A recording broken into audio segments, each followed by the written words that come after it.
कल हम हिमालय चले जाएंगे, हिमालय जाकर तपस्या करेंगे, यह भविष्य हो गया और भविष्य में साधना नहीं हो सकती। ओम तत्वमसि।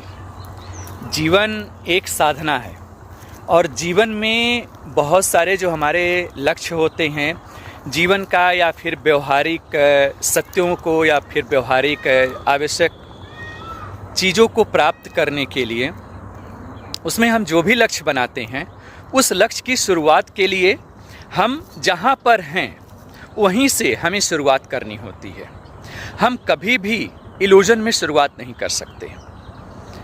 भगवान शिव ने अपने भैरव तंत्र में बहुत चमत्कारिक विधियां दी हैं। उन चमत्कारिक विधियों में से भगवान शिव पार्वती को यह समझाते हैं कि पार्वती, साधक को जहाँ पर है वो उसी समय और उसी स्थान से शुरुआत करना होगा। उसे किसी काल्पनिक समय में या फिर आने वाले समय में शुरुआत अगर वो करता है तो उसके किसी भी कृत्य का, उसके किसी भी लक्ष्य का शुरुआत नहीं हो सकता, क्योंकि कल कभी नहीं आता। तो जीवन का कोई भी गोल हो, जीवन का कोई भी लक्ष्य हो, उसे प्राप्त करने के लिए या फिर उसमें तल्लीनता के लिए या फिर उसको एक साधना बनाने के लिए आप जहाँ पर हैं, जिस जगह हैं, वहीं से शुरुआत करना होता है। कल हम हिमालय चले जाएंगे, हिमालय जाकर तपस्या करेंगे, यह भविष्य हो गया और भविष्य में साधना नहीं हो सकती। साधना होती है हियर एंड नाउ, अभी और यहीं।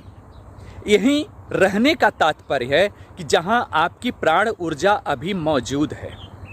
कल हिमालय पहुँच करके साधना शुरू करेंगे तो वह आपके भविष्य का अंग हो गया, भविष्य में शुरू करेंगे। कल यह काम हो जाएगा तब वह दूसरा काम करेंगे, कल ऐसा हो जाएगा तब वह ऐसा करेंगे। यह एक प्रकार का कार्य को या साधना को टालने जैसा है, उसको पोस्टपोनमेंट जैसा है।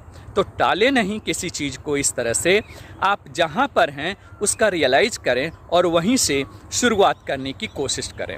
साधकों के प्रश्न ऐसे प्राप्त हो रहे थे, इस वजह से इसका उत्तर देना आवश्यक समझा। शिव कहते हैं आप जहाँ पर हैं वहीं से साधना शुरू करें। उसके लिए कल में जीने की आवश्यकता नहीं है। आज जिएं, यहीं जिएं, अभी जिएं, हियर एंड नाउ। परमात्मा आपका कल्याण करे, परमात्मा आपका मंगल करे। ओम।